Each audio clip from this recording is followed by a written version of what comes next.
اسی طرح اللہ سبحانہ و تعالی مختلف چیزوں کو ایسی کیفیت پر ایسے طریقے سے گھڑتا ہے کہ جو اپنی شیپ اور اپنی ساخت کے اعتبار سے بھی بہت خوبصورت ہے.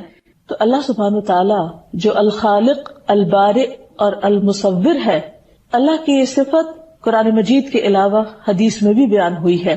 زر رضی اللہ عنہ سے مروی ہے، انہوں نے کہا کہ علی رضی اللہ عنہ نے فرمایا، والذی فلق الحبۃ وبرأ النسمۃ، قسم ہے اس ذات کی جس نے دانے کو پھاڑا اور جس نے جان بنائی، یعنی روح پیدا کی. رسول اللہ صلی اللہ علیہ وسلم نے مجھ سے عہد کیا تھا کہ مجھ سے مومن ہی محبت کرے گا اور مجھ سے منافق بغض رکھے گا. یعنی حضرت علی رضی اللہ تعالیٰ عنہ کے بارے میں فرمایا کہ جو مومن ہوگا وہی ان سے محبت کرے گا. تو بہرحال حضرت علی کی اس روایت میں برا کا لفظ آتا ہے کہ اللہ سبحانہ و تعالیٰ ہی نے روح کو پیدا کیا، جان کو پیدا کیا. یہ اللہ سبحانہ و تعالیٰ کا ایک صفاتی نام ہے اور اس کے مختلف دلائل ہمارے سامنے موجود ہیں. سب سے پہلی بات تو یہ کہ اللہ سبحانہ و تعالیٰ ہر نقص اور ہر عیب سے پاک ہے. قرآن مجید میں آتا ہے لیس کمثلہ شیء وہو السمیع البصیر، اس جیسی کوئی چیز نہیں، وہ سننے والا ہے، دیکھنے والا ہے. یعنی جتنی بھی اس کی تخلیق ہے اس میں جہاں فائدے ہیں وہاں کوئی نہ کوئی نقص بھی نکل آتا ہے. صرف ایک ذات، وہ اللہ کی ذات ہے جو ہر عیب اور ہر نقص سے بری ہے. پھر اسی طرح اللہ سبحانہ تعالیٰ دوسروں کی بھی برات کرتا ہے. موسیٰ علیہ السلام پر بنی اسرائیل نے ایک الزام لگا دیا تھا کہ ان کے جسم میں کوئی نقص ہے، عیب ہے، اسی لیے وہ ہر وقت بہت اپنے آپ کو لپیٹ اوڑھ کر رکھتے ہیں، پردے میں رہتے ہیں. تو اللہ تعالیٰ نے ایک ایسی صورت پیدا کر دی کہ جس سے ان کے اس الزام کو ان سے دور کر دیا گیا، اور اس کا سبب پیدا کرنے والا بھی اللہ سبحانہ تعالیٰ ہے. قرآن مجید میں آتا ہے یا ایھا الذین آمنوا لا تکونوا کالذین آذوا موسیٰ فبرأہ اللہ مما قالوا وکان عند اللہ وجیہا. اے لوگوں جو ایمان لائے ہو، ان لوگوں کی طرح نہ ہو جاؤ جنہوں نے موسیٰ علیہ السلام کو تکلیف دی. یعنی بنی اسرائیل کی طرح نہیں جنہوں نے اپنے پیغمبر کو تکلیف دی، تم اپنے پیغمبر کو تکلیف مت دینا. تو اللہ تعالیٰ نے انہیں اس سے پاک ثابت کر دیا. تو یہ البارئ کا معنی کیا ہے کہ وہ برات کرنے والا ہے اپنے بندوں کی جن سے وہ محبت کرتا ہے اور جن کے اوپر ضد یا حسد کی وجہ سے الزام لگا دیے جاتے ہیں. پھر اسی طرح اللہ سبحانہ وتعالی مریض کو بھی پاک کرنے والا ہے. حضرت عائشہ سے روایت ہے کہ ایک مرتبہ رسول اللہ صلی اللہ علیہ وسلم بیمار ہو گئے تو جبریل علیہ السلام آپ کے پاس آئے اور انہوں نے آپ پر یہ دعا پڑھی، بسم اللہ یبریک ومن کل داء یشفیک ومن شر حاسد اذا حسد وشر کل ذی عین. اللہ کے نام کے ساتھ وہ آپ کو صحت عطا کرے، یعنی یبریک، وہ آپ کو بری کر دے، اس بیماری سے نجات دے دے اور ہر بیماری سے شفا دے، اور حاسد کے شر سے جبکہ وہ حسد کرے، اور ہر بری نظر والے کے شر سے اللہ آپ کو محفوظ رکھے. پھر یہ ہے کہ اللہ سبحانہ تعالیٰ نے جو چیز پیدا کی وہ جس مقصد کے لیے پیدا کی اس چیز نے اس مقصد کو خوب پورا کیا. تو ابرا کا معنی ہوتا ہے کسی چیز کو جس غرض و غایت سے بنایا جائے، جس مقصد کے تحت بنایا جائے وہ اس کے لائق بھی ہو. تو اللہ سبحانہ تعالیٰ نے جو چیزیں بھی بنائی، جس کام کے لیے بنائی، وہ ان کا مقصد اچھی طرح پورا کرتی ہے. مثلا پانی کو پیاس بجھانے کا ذریعہ بنایا اور قرآن مجید کا اس کا ذکر بھی فرمایا. اللہ سبحانہ تعالیٰ جو البارئ ہے، تو ہمیں اس کے اس نام سے یہ بھی پتہ چلتا ہے کہ اس نے جو کچھ تخلیق کیا، جو کچھ بنایا، اسے جس غرض یا جس مقصد کے لیے بنایا اس کے بالکل موافق ہی بنایا. یعنی جس بھی چیز کو بنایا اس کو جس کام کے لیے بنایا وہ اپنا کام پوری طرح ادا کر رہی ہے. مثلا پانی کو پیاس بجھانے کا ذریعہ بنایا.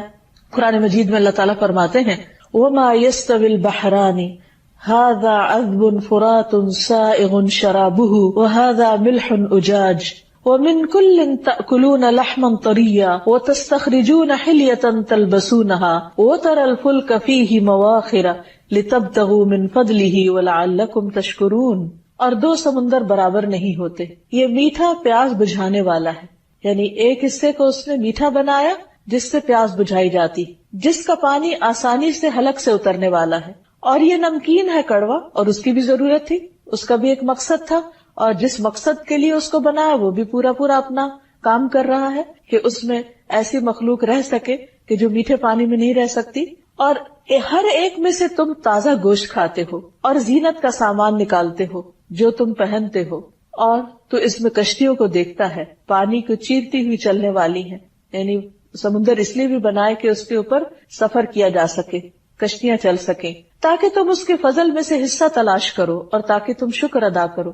یعنی ایک ہی چیز ہے اور اس کے بے شمار فائدے ہیں، اور یہ فائدے ہمیں تو بعد میں معلوم ہوئے ہیں، لیکن اللہ سبحانہ وتعالیٰ نے ان چیزوں کی تخلیق سے پہلے ہی ان کے مقاصد متعین کر دیے، اور ہر چیز اپنا اپنا مقصد بخیر و خوبی انجام دے رہی ہے. پھر اسی طرح اللہ سبحانہ وتعالیٰ نے ستارے بنائے. ستارے روشنی کا کام بھی دیتے ہیں لیکن وہ علامات بھی ہیں. قرآن مجید میں اللہ تعالیٰ فرماتے ہیں وَأَلْقَى فِي الْأَرْضِ رَوَاسِيَ أَن تَمِيدَ بِكُمْ وَأَنْهَارًا وَسُبُلًا لَعَلَّكُمْ تَهْتَدُونَ وَعَلَامَاتٍ وَبِالنَّجْمِ هُمْ يَهْتَدُونَ أَفَمَن يَخْلُقُ كَمَن لَّا يَخْلُقُ أَفَلَا تَذَكَّرُونَ وَإِن تَعُدُّوا نِعْمَةَ اللَّهِ لَا تُحْصُوهَا إِنَّ اللَّهَ لَغَفُورٌ رَّحِيمٌ. اور اس نے زمین میں پہاڑ گاڑ دیے تاکہ وہ تمہیں ہلا نہ دے، اور نہریں اور راستے بنائے تاکہ تم منزل تک پہنچ جاؤ، اور علامات بنائی، اور ستاروں کے ساتھ وہ راستہ معلوم کرتے ہیں. تو کیا وہ جو پیدا کرتا ہے اس کی طرح ہے جو پیدا نہیں کرتا؟ یعنی خالق اور مخلوق کہیں برابر بھی ہو سکتے ہیں؟ ہرگز نہیں. کیا پھر تم نصیحت حاصل نہیں کرتے؟ اور اگر تم اللہ کی نعمتوں کو گننا چاہو تو گن نہیں سکتے، شمار نہیں کر سکتے، ان کا احاطہ نہیں کر سکتے، ان کے سارے فائدے اور مقاصد معلوم نہیں کر سکتے. بے شک اللہ یقیناً بے حد بخشنے والا، نہایت مہربان ہے. پھر اسی طرح زمین کی تخلیق کے بارے میں فرمایا کہ کس طرح اس کو بیج اگانے کے لائق بنایا. زمین کو اس طریقے پر پیدا کیا کہ جو انسان کے لیے پیداوار اگا سکے. وَآيَةٌ لَهُمُ الْأَرْضُ الْمَيْتَةُ أَحْيَيْنَاهَا وَأَخْرَجْنَا مِنْهَا حَبًّا فَمِنْهُ يَأْكُلُونَ وَجَعَلْنَا فِيهَا جَنَّاتٍ مِّن نَخِيلٍ وَأَعْنَابٍ وَفَجَّرْنَا فِيهَا مِنَ الْعُيُونِ لِيَأْكُلُوا مِن ثَمَرِهِ وَمَا عَمِلَتْهُ أَيْدِيهِمْ أَفَلَا يَشْكُرُونَ سبحان الذي خلق الازواج كلها مما تنبت الارض ومن انفسهم ومما لا يعلمون. اور ایک نشانی ان کے لیے مردہ زمین ہے، ہم نے اسے زندہ کیا، یعنی بارش برسا کر، اور اس سے غلہ نکالا اور وہ اسی میں سے کھاتے ہیں. اور ہم نے اس میں کھجوروں اور انگوروں کے کئی باغ بنائے اور ان میں کئی چشمے پھوڑ نکالے تاکہ وہ اس کے پھل کھائیں، حالانکہ اسے ان کے ہاتھوں نے نہیں بنایا. یعنی جو کچھ یہ کھا رہے ہیں، جو کچھ یہ استعمال کر رہے ہیں، یہ کسی انسان کی بنائی ہوئی چیز نہیں ہے. پھر کیا وہ شکر ادا نہیں کرتے؟ یعنی اصل کام انسان کا کیا تھا کہ وہ ان سب نعمتوں کو استعمال کر کے اللہ کا شکر ادا کرے اور اس کی فکر کرے.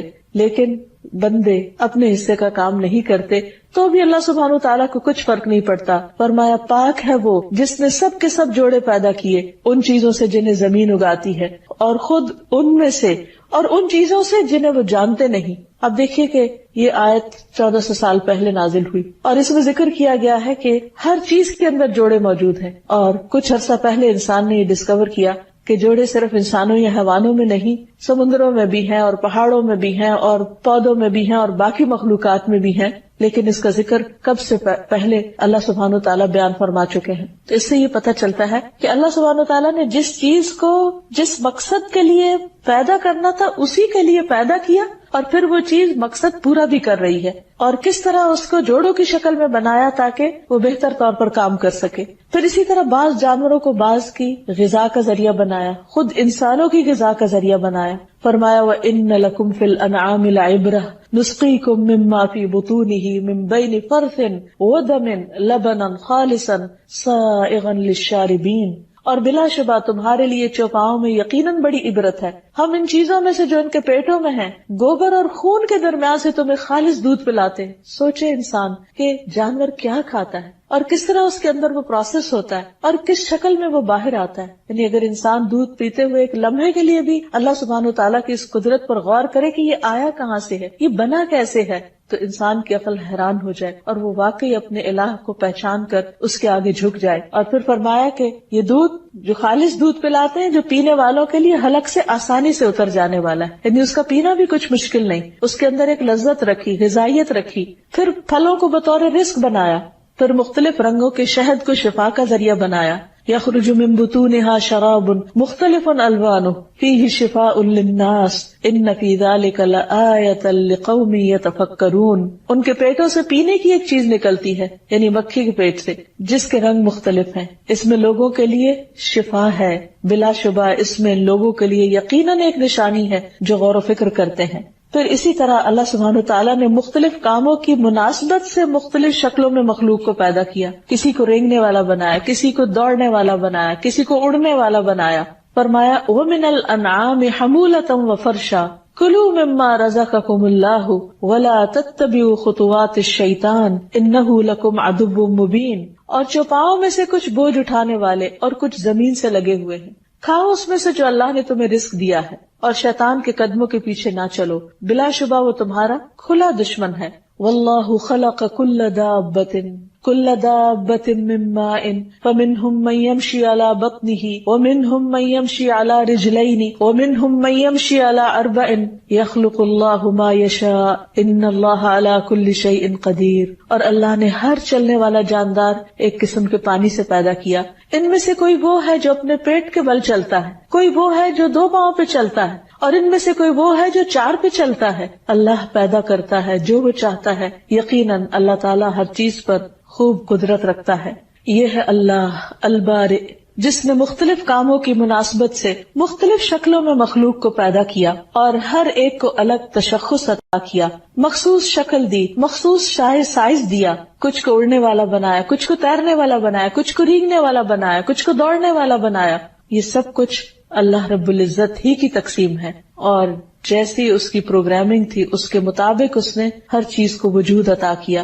اللہ سبحانہ وتعالیٰ ان تمام چیزوں پر غور و فکر کی دعوت بھی دیتے ہیں. اللہ تعالیٰ فرماتے ہیں افلا ينظرون الى الابل كيف خلقت، کیا وہ اونٹوں کی طرف نہیں دیکھتے کہ وہ کیسے پیدا کیے گئے؟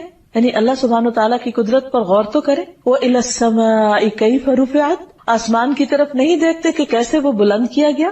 وَإِلَى الْجِبَالِ كَيْفَ نُصِبَتْ، اور پہاڑوں کی طرف نہیں دیکھتے کہ کس طرح وہ نصب کیے گئے، کہ پہاڑ میخوں کی طرح، کیلوں کی طرح زمین کے اندر گاڑ دیے گئے، جن کے 2 حصے زمین کے اندر ہیں اور ایک حصہ باہر ہے، اور اس سے زمین کو تھام لیا گیا کہ وہ انسانوں کو لے کر لڑھک نہ جائے، اور زمین پر اس کی وجہ سے قرار ہے کہ انسان ہر کام آرام سے کر سکتا ہے. وَإِلَى الْأَرْضِ كَيْفَ سُطِحَتْ، اور یہ زمین کی طرف نہیں دیکھتے کہ کس طرح پھیلا دی گئی کہ اس پر چلنا پھرنا انسان کے لیے کتنا آسان ہے.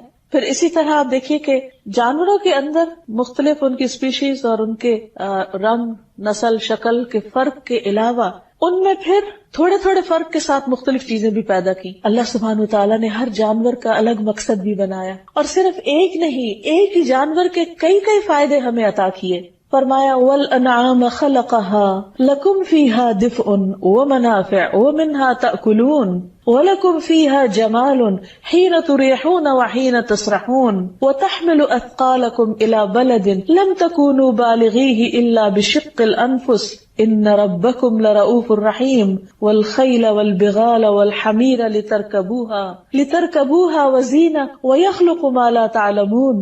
اور چوپائے اس نے انہیں پیدا کیا. یعنی ایک چوپایا جو ہے یا ایک مویشی جانور جو ہے وہ بظاہر دیکھنے میں ایک جانور ہے، لیکن کتنے ہیں اس کے فائدے؟ تمہارے لیے ان میں گرمی حاصل کرنے کا سامان ہے، یعنی ان کی وول سے تم فائدہ اٹھاتے ہیں، اور بھی بہت سے فائدے ہیں، ان سے تم کھاتے بھی ہو، یعنی ان کا دودھ وغیرہ پیتے ہو، اور پھر ان کا گوشت بھی، اور تمہارے لیے ان میں جمال ہے، خوبصورتی بھی ہے. جب تم انہیں شام کو چرا کے واپس لاتے ہو ڈھلتے سایوں میں، اور صبح جب لے کر جاتے ہو تو دور سے دیکھ کر ان کا چلنا بھی تمہیں ایک رونق بخشتا ہے، تمہارے دل کو خوش کرتا ہے. اور پھر وہ تمہارے بوجھ ایک شہر سے اٹھا کر دوسرے تک لے جاتے ہیں، جسے تم مشقت کے بغیر خود وہاں تک پہنچنے والے نہ تھے. یہ سب کچھ اللہ سبحانہ وتعالیٰ کی رحمت ہے. فرمایا ان ربکم لرؤوف الرحیم، تمہارا رب بہت ہی شفقت کرنے والا مہربان ہے. اور پھر مزید فرمایا کہ اس نے تمہارے لیے گھوڑے اور خچر اور گدھے سے تمہارے لیے پیدا کیے تاکہ تم ان پہ سواری کر سکو. اب آپ دیکھیے 3 جانور ایک دوسرے سے ملتے جلتے ہیں،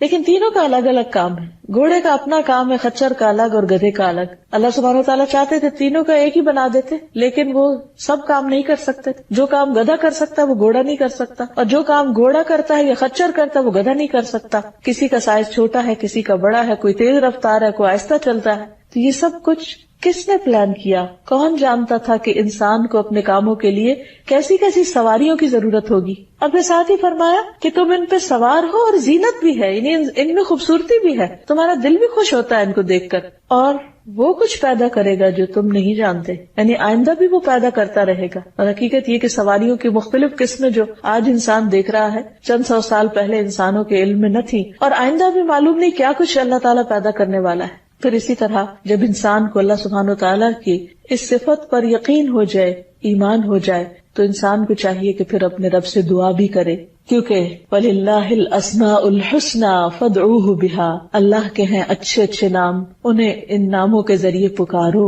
سب سے پہلی بات تو یہ کہ قرآن پاک میں اللہ سبحانہ وتعالیٰ ہمیں حکم دیتے ہیں فَتُوبُوا إِلَىٰ بَارِئِكُمْ، اپنے پروردگار کے حضور توبہ کرو، یعنی جس نے اتنا کچھ تمہارے لیے اتنا با مقصد بنایا، اتنا اپروپریٹ بنایا، تو اس کا حق تو تم ادا ہی نہیں کر سکتے، ایک نعمت کا بھی نہیں۔ اس لیے جب تم اس سے غافل ہوتے ہو اور جب تم اس کی چھوٹی یا بڑی نافرمانی کا کام کر لیتے ہو، تو تمہارے لیے لازم ہے کہ تم اس ہستی کی طرف پلٹو جس نے تمہیں یہ سب کچھ دیا ہے۔ پھر اسی طرح رسول اللہ صلی اللہ علیہ وسلم نے حفاظت کے لیے ایک بہت ہی خوبصورت دعا سکھائی، اعوذ بکلمات اللہ التامات التی لا یجاوزہن بر ولا فاجر من شر ما خلق وذرأ وبرأ، یہاں بھی برأ یعنی البارئ کی صفت کا ذکر ہے، ومن شر ما ينزل من السماء ومن شر ما يعرج فيها ومن شر ما ذرأ في الارض ومن شر ما يخرج منها ومن شر فتن الليل والنهار ومن شر كل طارق الا طارقا يطرق بخير يا رحمان۔ سمانا ہے کہ میں اللہ تعالیٰ کے ان تمام کلمات کے ساتھ پناہ چاہتا ہوں جن سے آگے نہ تو کوئی نیک اور نہ ہی کوئی برا شخص بڑھ سکتا ہے، یعنی یہ کلمات اس کے شر کو روک دیں گے، ہر اس چیز کے شر سے جس کو اللہ نے بنایا، پیدا کیا اور پھیلایا، اور ہر اس چیز کے شر سے جو آسمان سے اترتی ہے یا جو اس میں چڑھتی ہے، اور اس چیز کے شر سے جسے اس نے زمین میں پیدا کیا، اور اس چیز کے شر سے جو زمین سے نکلتی ہے، اور رات اور دن کے فتنوں کے شر سے اور رات کو آنے والے کے شر سے، سوائے اس کے جو خیر کا باعث ہو، اے رحم فرمانے والے۔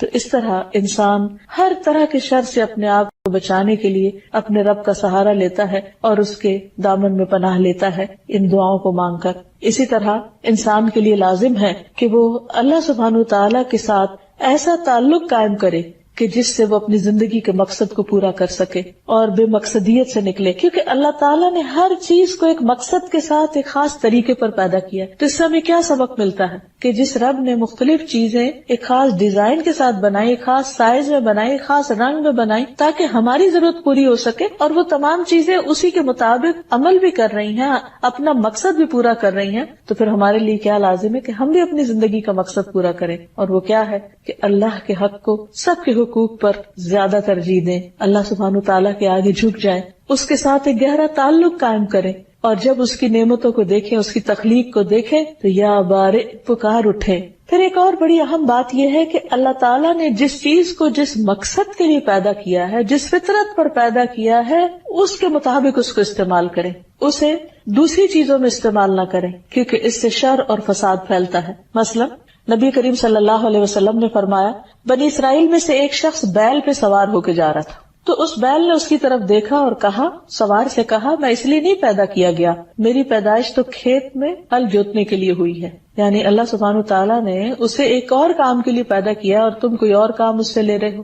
پھر اسی طرح ہشام بن زید کہتے ہیں کہ میں انس رضی اللہ عنہ کے ساتھ حکم بن ایوب کے پاس گیا، تو کچھ لوگ میرے گھر میں ایک مرغی کو نشانہ بنا کے تیر مار رہے تھے، نشانہ بازی کر رہے تھے مرغی پہ۔ تو انس رضی اللہ عنہ نے فرمایا کہ رسول اللہ صلی اللہ علیہ وسلم نے اس بات سے منع فرمایا کہ جانوروں کو باندھ کے نشانہ بازی کی جائے، یعنی مرغی اس لیے نہیں بنی کہ اس پر ہم نشانہ بازی سیکھیں۔ اسی طرح جانوروں کی کرسی بنا کر ان پر نہیں بیٹھنا چاہیے۔ رسول اللہ صلی اللہ علیہ وسلم نے فرمایا، جانوروں پر اس وقت سوار ہوا کرو جب وہ صحیح سالم ہو، اور صحیح حالت میں ان کو چھوڑ دیا کرو، یعنی ان کو پریشان نہ کرو، اور راستوں میں آپس کی گفتگو کے لیے انہیں کرسیاں نہ بنایا کرو، یعنی یہ نہیں کہ مثلا دو شخص اپنے اپنے گدھے کھڑے کر لیں اور اس پر اس طرح بیٹھ دیں جیسے کرسی پہ بیٹھتے ہیں، اور اس پہ ہنسے بولے کھیلیں اور نیچے جانور کو تکلیف ہو۔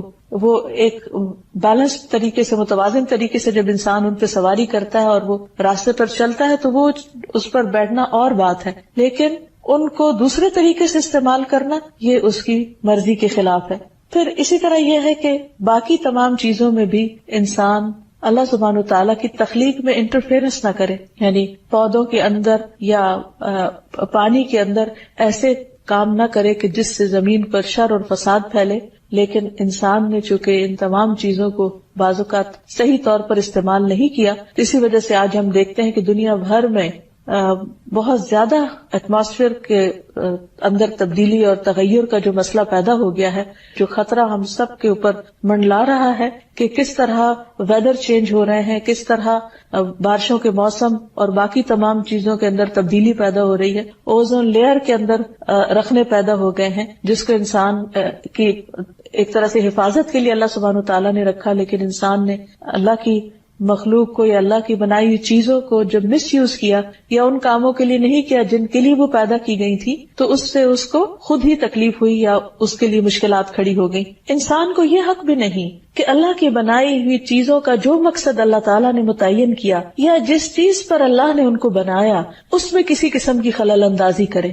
مثلاً سمندروں کے اندر ایسے تجربات کرنا کہ جس سے وہاں کی مخلوق کو تکلیف پہنچے اور سمندری زندگی خطرے میں پڑ جائے، یہ بھی اللہ سبحانہ وتعالیٰ کی تخلیق اور اس کے منصوبے کے اندر دست اندازی ہے. اسی طرح پودوں کے اندر اپنی مرضی سے تبدیلیاں پیدا کرنا، مختلف طرح کی غذاؤں کے رنگ یا شکل بدل دینا یا ان کے ساتھ اس قسم کا تجربہ کرنا کہ جس سے ان کی ظاہری حالت بدل جائے یا ان کے رنگ بدل جائے یا ان کی تاثیر بدل جائے، تو اس چیز کی بھی اجازت نہیں ہے اور اس سے بھی بچنا چاہیے، کیونکہ فطرت کے ان امور میں مداخلت یہ دراصل ایک شیطانی کام ہے.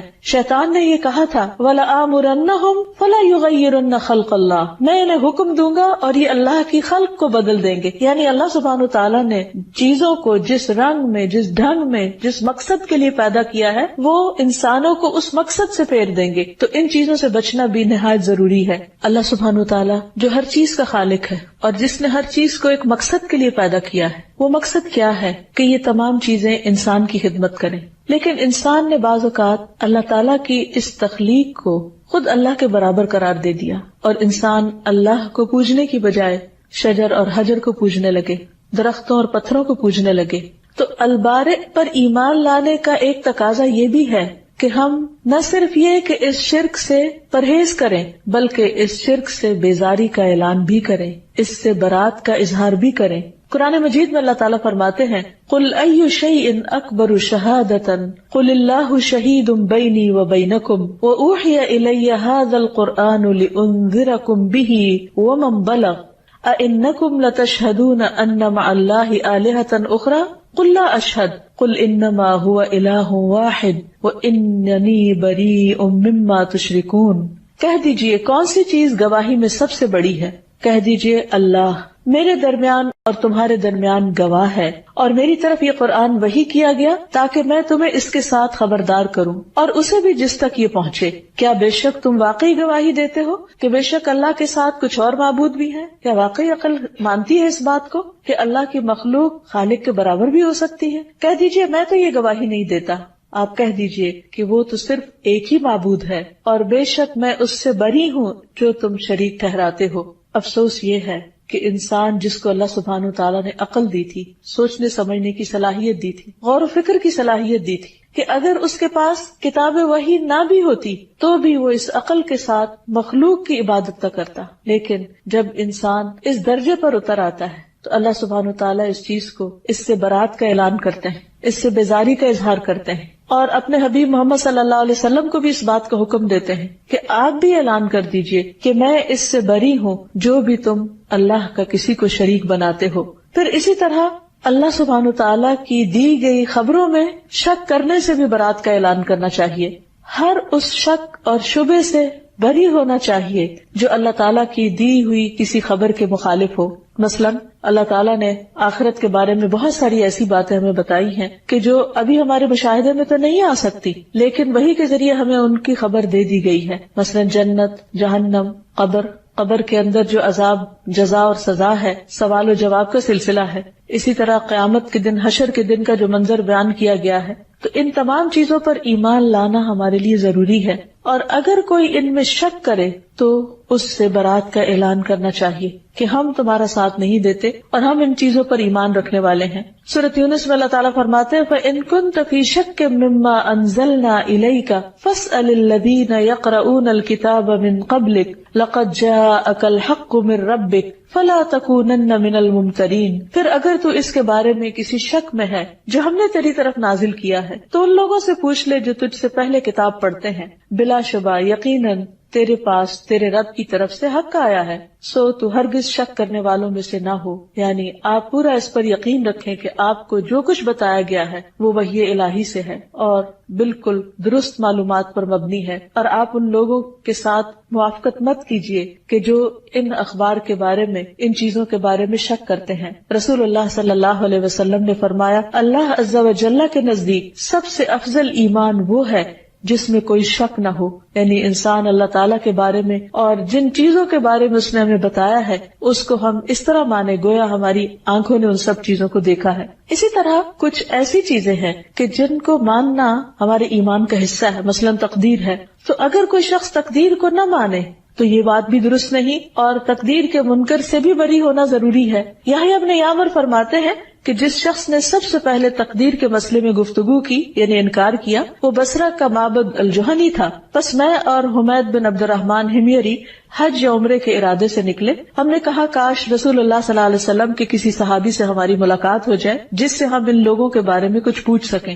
جو تقدیر میں وہ باتیں کرتے ہیں، یعنی تقدیر کا انکار کرتے ہیں۔ تو اللہ کا کرنا ایسا ہوا کہ عبداللہ بن عمر رضی اللہ عنہ مسجد میں داخل ہوئے اور ہم نے ان کو دیکھ لیا، تو میں نے اور میرے ساتھی نے انہیں اپنے درمیان کر لیا، یعنی ایک طرف میں ہو گیا، دوسری طرف میرے ساتھی ہو گئے اور وہ بیچ میں تھے۔ میں نے سوچا کہ میرا ساتھی مجھے بات کرنے کا موقع دے گا، چنانچہ میں نے کہا ابو عبد الرحمن، ہمارے علاقے میں کچھ ایسے لوگ پیدا ہو گئے ہیں جو قرآن کی تلاوت بھی کرتے ہیں، علم کی باریکیاں بھی نکالتے ہیں، لیکن ان کا عقیدہ یہ ہے کہ تقدیر کچھ نہیں اور معاملات ویسے ہی ہو جاتے ہیں۔ تو ابن عمر رضی اللہ عنہ نے فرمایا جب تم ان سے ملو تو انہیں بتا دینا کہ میں ان سے بری ہوں اور وہ مجھ سے بری ہیں۔ یعنی جو شخص ایمان کے جو بیسک پلرز ہیں ان میں سے اگر کسی ایک پلر کا بھی انکار کرتا ہے تو اس کی موافقت نہیں کرنی چاہیے، کیونکہ یہ البارئ پر ایمان کے منافی ہوگا۔ اللہ سبحانہ وتعالیٰ نے جو چیزیں پیدا کی اور جن کے بارے میں ہمیں خبر دی اور جس طرح خبر دی ان کو اسی طرح ماننا ضروری ہے۔ پھر اسی طرح یہ ہے کہ اللہ سبحانہ وتعالیٰ کو اگر ہم البارئ مانتے ہیں تو اس کی بنائی ہوئی تقدیر پر بھی ہمیں ایمان ہونا چاہیے، اور پھر اللہ تعالیٰ چونکہ برات کرنے والے ہیں اور انسان کا دفاع کرنے والے ہیں تو ہمیں بھی ایسے غلط کاموں سے برات کرنی چاہیے کہ جو اللہ تعالیٰ کو ناراض کرتے ہیں، اس کے نافرمانی کے کاموں سے بیزار ہونا چاہیے۔ جیسے اللہ تعالیٰ فرماتے ہیں وَإِذَا رَأَيْتَ الَّذِينَ يَخُوضُونَ فِي آيَاتِنَا فَأَعْرِضْ عَنْهُمْ حَتَّى يَخُوضُوا فِي حَدِيثٍ غَيْرِهِ وَإِمَّا يُنْسِيَنَّكَ الشَّيْطَانُ فَلَا تَقْعُدْ بَعْدَ الذِّكْرَى مَعَ الْقَوْمِ الظَّالِمِينَ۔ اور جب آپ ان لوگوں کو دیکھیں جو ہماری آیات کے بارے میں فضول بحثیں کرتے ہیں تو ان سے کنارہ کشی کریں یہاں تک کہ وہ اس کے علاوہ کسی اور بات میں مشغول ہو جائیں، اور اگر کبھی شیطان آپ کو بھلا دے تو یاد آنے کے بعد ایسے ظالم لوگوں کے ساتھ مت بیٹھو، یعنی ان سے تم برات کرو۔ حضرت عائشہ کہتی ہیں کہ جھوٹ سے بڑھ کر کوئی عادت رسول اللہ صلی اللہ علیہ وسلم کے نزدیک ناپسندیدہ نہ تھی، اور کوئی شخص آپ کے سامنے جھوٹ بولتا تو آپ کا رویہ اس کے بارے میں بدلا رہتا حتیٰ کہ معلوم ہو جاتا کہ اس نے توبہ کر لی ہے۔ پھر اسی طرح آپ صلی اللہ علیہ وسلم نے ان لوگوں سے بھی برات ظاہر کی کہ جو چھوٹوں پر رحم نہ کریں اور بڑوں کی عزت نہ کریں۔ آپ نے فرمایا وہ شخص ہم میں سے نہیں جو ہمارے چھوٹوں پر شفقت نہیں کرتا اور بڑوں کا حق نہیں پہچانتا۔ البارئ کے حق کو پہچان